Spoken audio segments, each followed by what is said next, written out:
New photographs have been released from the wreck of the Titanic, and they are being called the clearest and most extraordinary images ever taken of the ship.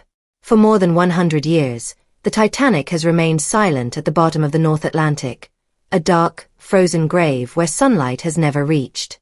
The great passenger liner, remembered through endless books, documentaries, and Hollywood films, has always seemed distant and untouchable. But these new photographs reveal a version of the Titanic that no one had ever seen until now. The Titanic sank on April 15, 1912, taking with it more than 1,500 lives and countless personal stories that were never told. Survivors shared their accounts, and investigators pieced together evidence from what little was recovered, but the true details of that tragic night still remain mysterious. In 2022, however, something was found that could change our understanding of the disaster forever. A camera resting silently in the wreckage. It might hold the final photographs ever taken on board the ship before it sank. People immediately began asking what the images could reveal and what secrets they might unlock about the Titanic's final hours. The discovery was made during an expedition in June 2022, when OceanGate researchers sent their submersible, Titan, to document the wreck. The Titanic lies in one of the most extreme environments on Earth, a place of constant darkness where the water pressure is strong enough to crush metal and bone. Yet with advanced technology, the expedition team managed to explore parts of the ship never seen before. They used remote-operated vehicles, or ROVs, equipped with high-definition cameras to search the debris field. One of the ROVs, guided by technician Marcus Wells, spotted something unusual beneath a collapsed section of the first-class promenade deck. At first, it seemed like just another piece of wreckage. But as the lights moved closer, Wells realized it was an old camera. To everyone's shock, it was a Kodak Brownie, a popular model from the early 1900s, still intact after more than a century underwater. The team immediately knew how important this was. If the camera still contained film, it could show the last moments of life aboard the Titanic. Experts doubted that film could survive over 110 years in seawater, but the wreck's environment is unusual. The freezing water, crushing pressure, and low oxygen have preserved many artifacts in ways no one thought possible. Recovering the camera required extreme care. The team built a special container filled with seawater from the Titanic site to keep the artifact in stable conditions. Once it reached the surface, specialists confirmed it was indeed a Kodak Brownie, specifically the pocket model introduced in 1910. This was not a cheap camera for its time, suggesting it belonged to someone wealthy. The biggest surprise came when researchers noticed monogrammed initials on the leather case, BG. These initials matched only one passenger on the Titanic, Benjamin Guggenheim, the American millionaire and mining tycoon. Guggenheim is remembered for his calm bravery during the sinking, famously dressing in his best evening clothes and saying he would go down like a gentleman. To find an item that may have belonged to him, and possibly even photographs he took before the ship's final moments, has added a new layer of emotion and mystery to the Titanic story. Benjamin Guggenheim's presence on the Titanic has long been remembered as one of dignity and courage.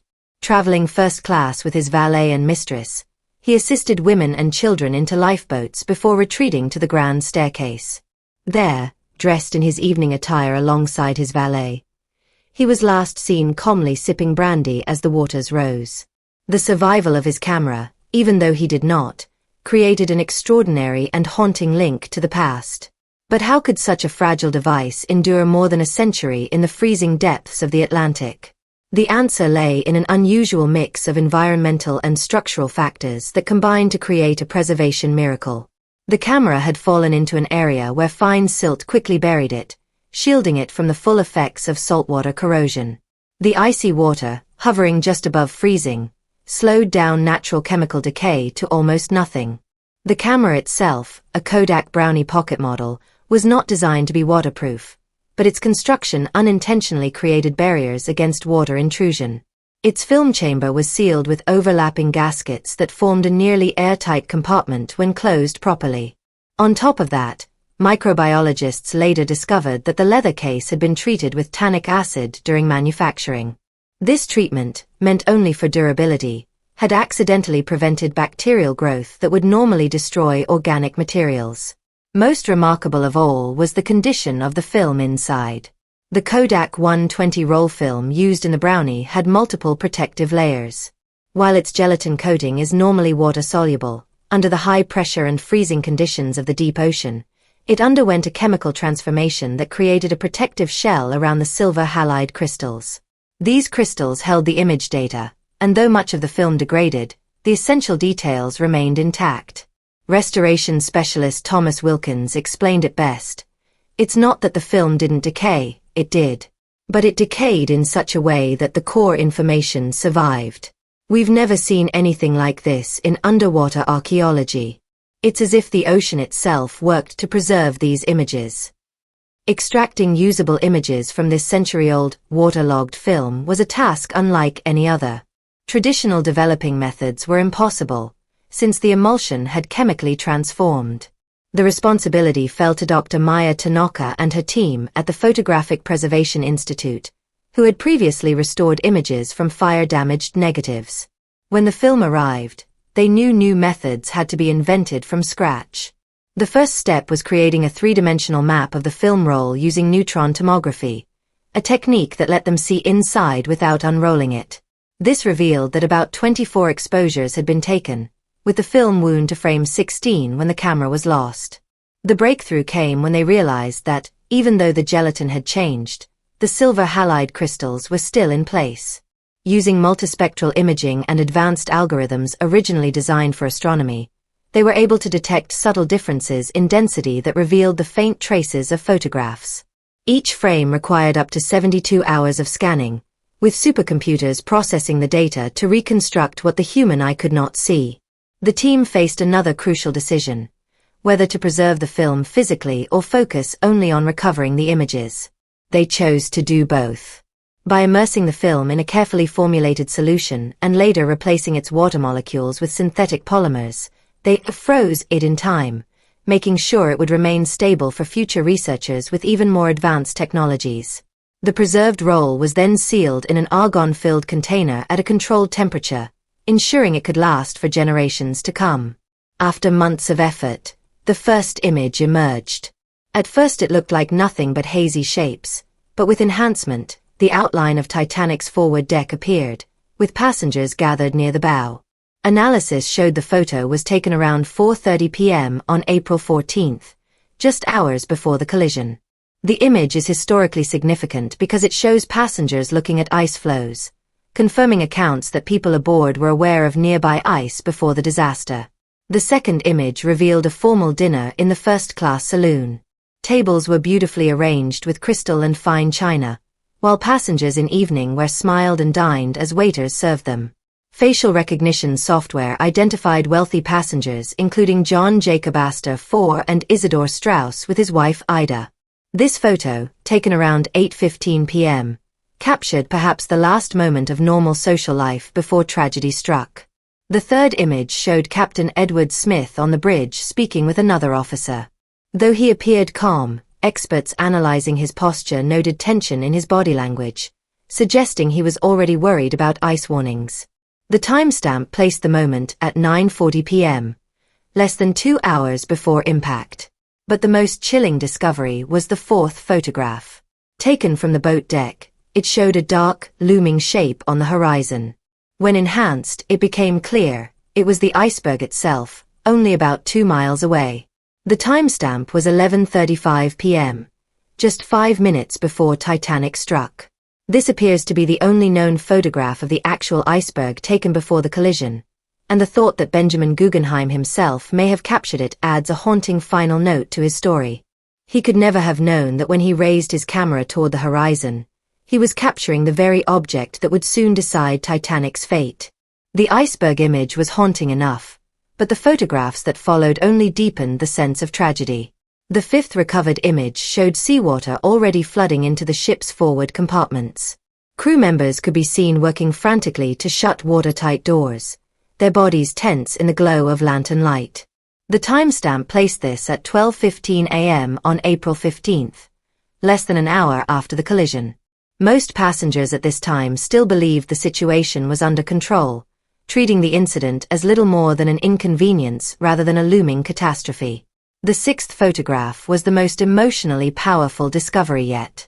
It captured a group portrait in the first-class lounge, taken around 12:45 a.m., after the iceberg strike but before a full evacuation had begun. The expressions on the passengers' faces told a painful story. Some smiled as if nothing was wrong, others looked puzzled, and a few, especially officers, displayed thinly veiled fear. Historian Dr. Margaret Chen explained, "This is the moment where denial turned into realization." Some clung to the belief that Titanic was unsinkable, while others were beginning to see the truth. Facial recognition identified 17 individuals in the frame. Among them was Benjamin Guggenheim himself, standing solemnly with one hand resting on a chair. His valet, Victor Giglio, was beside him. Both men would later perish together. Also present were Titanic's designer Thomas Andrews, who knew the ship's damage was beyond repair, and Archibald Butt, aide to U.S. President Taft. Of the 17 people recognized in the photograph, 15 would not survive the night. This image became not only a haunting record of history, but also a portrait of human beings on the edge of mortality, faces frozen in time just before they stepped into eternity. The seventh photograph showed Titanic's deck at about 1:30 a.m., now visibly tilted. Fear was spreading. In the foreground, Officer William Murdoch could be seen directing the loading of a lifeboat. Behind him, remarkably, the ship's band was setting up to play. Survivor accounts had long insisted that the musicians performed as the lifeboats were loaded, and here was photographic confirmation.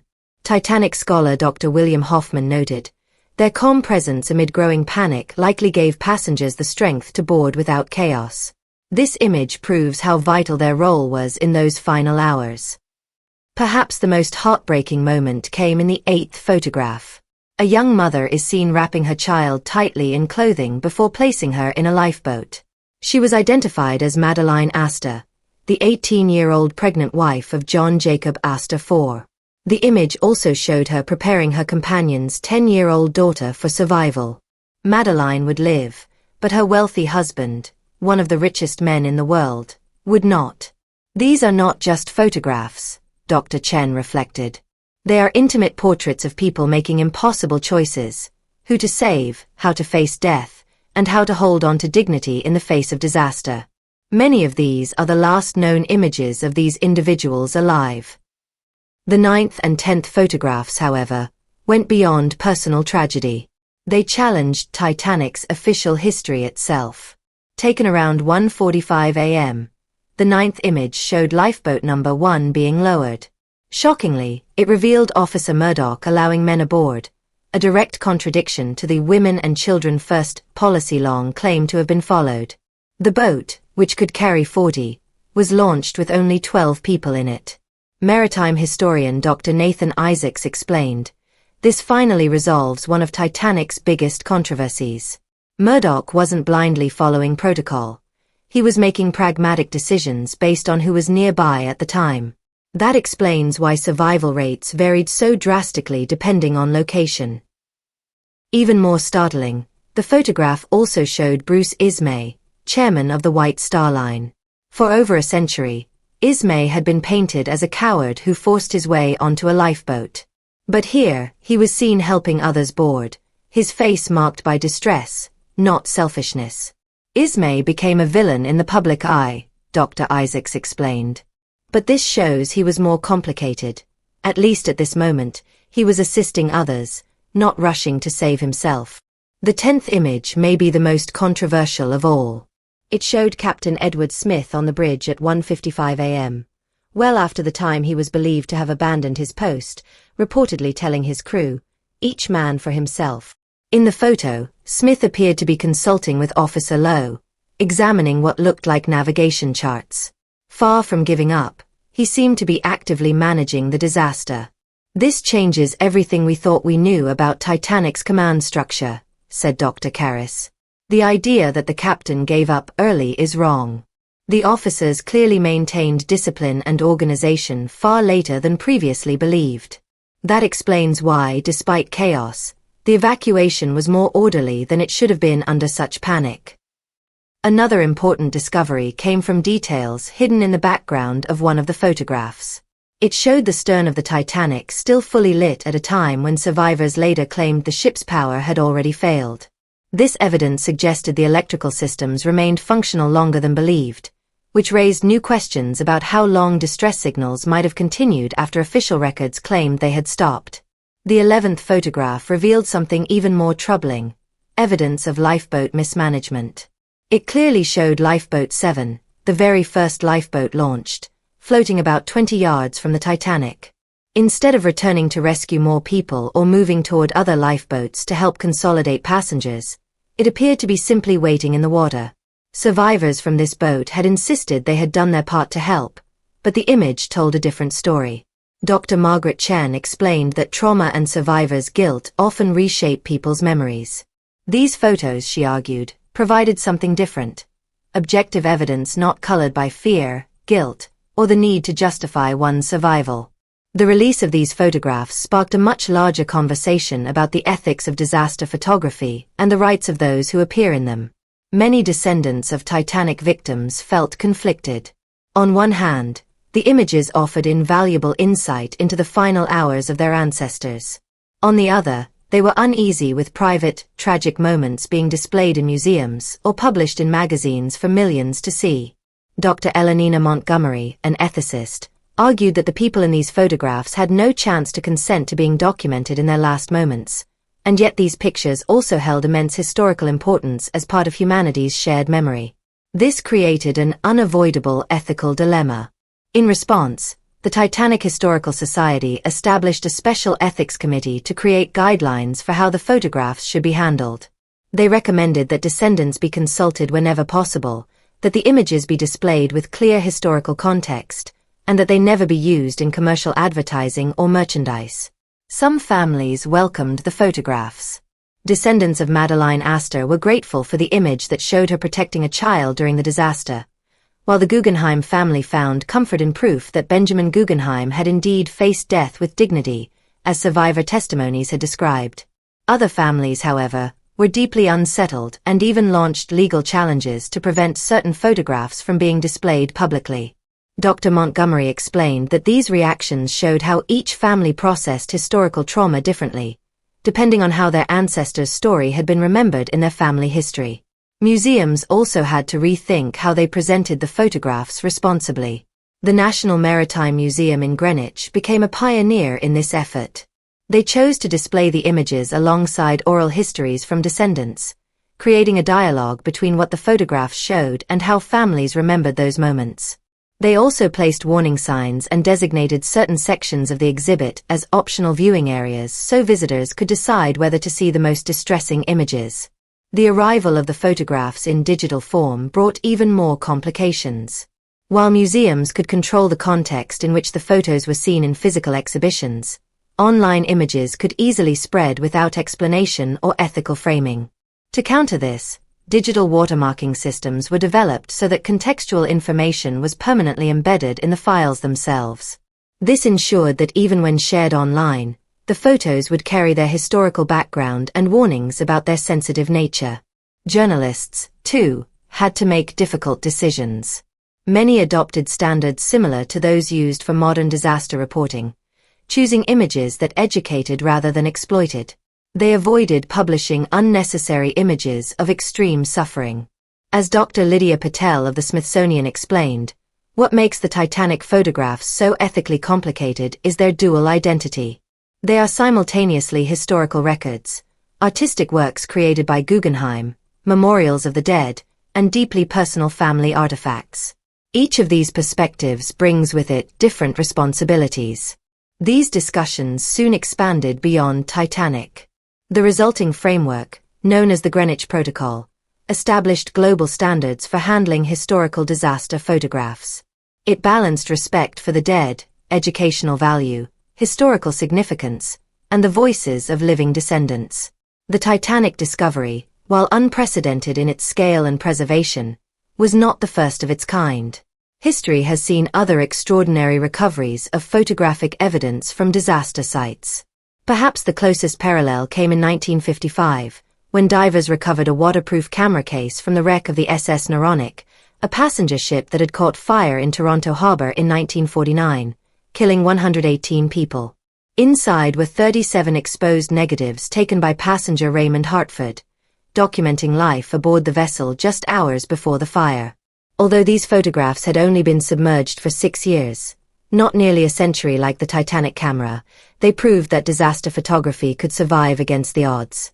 According to maritime photographer Jean-Pierre Lamar, the Noronic photographs reshaped public understanding of the tragedy by revealing safety violations that had never appeared in the official investigation. As a result, they directly influenced changes to maritime safety regulations years after the disaster. Even more astonishing than the earlier examples was the 1986 recovery of a small Kodak camera from the frozen remains of Andrew Irvine, a member of the 1924 British Mount Everest expedition. The camera had been sealed within an icebox of personal belongings preserved high on the mountain, alongside Irvine's body and that of his climbing partner George Mallory. Though the negatives were heavily damaged by time and ice, they offered glimpses of what could have been history-changing evidence that the pair might have reached the summit nearly 3 decades before Sir Edmund Hillary's 1953 ascent, which is still regarded as the first official climb to the top. Conservation scientist Dr. Hartman explained that extreme environments, whether the crushing depths of the ocean, the frozen permanence of glaciers, or the arid stillness of deserts, can sometimes act as natural preservers of fragile materials. In this way, the Everest negatives and the Titanic film shared a surprising similarity. Their survival was due not to gentle protection, but to the harshest conditions on Earth.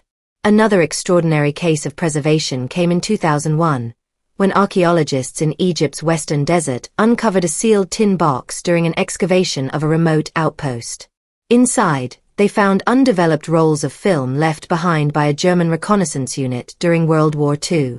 The unit had been captured before they could deliver the photographs, which meant this intelligence was lost to history, until its rediscovery nearly 60 years later. The dry desert air had kept the film intact, and when developed, it revealed images of British troop movements that had never reached German headquarters. The photographs not only provided historians with fresh military insight, but also showed how chance recoveries could fill in missing pieces of history. More recently, in 2010, the collapse of the San Jose mine in Chile trapped 33 miners underground for 69 harrowing days.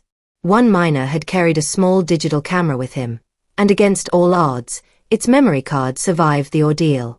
The recovered footage offered a first-hand record of survival under unimaginable conditions, showing how the miners organized their lives, coped with fear, and supported one another while waiting for rescue. Unlike older photographic recoveries, this case was digital, yet it carried the same weight of transforming suffering and endurance into something that could be shared with the world. What made the Titanic photographs so extraordinary, however, was not only their survival but the perfect convergence of factors that allowed them to remain intact for more than a century.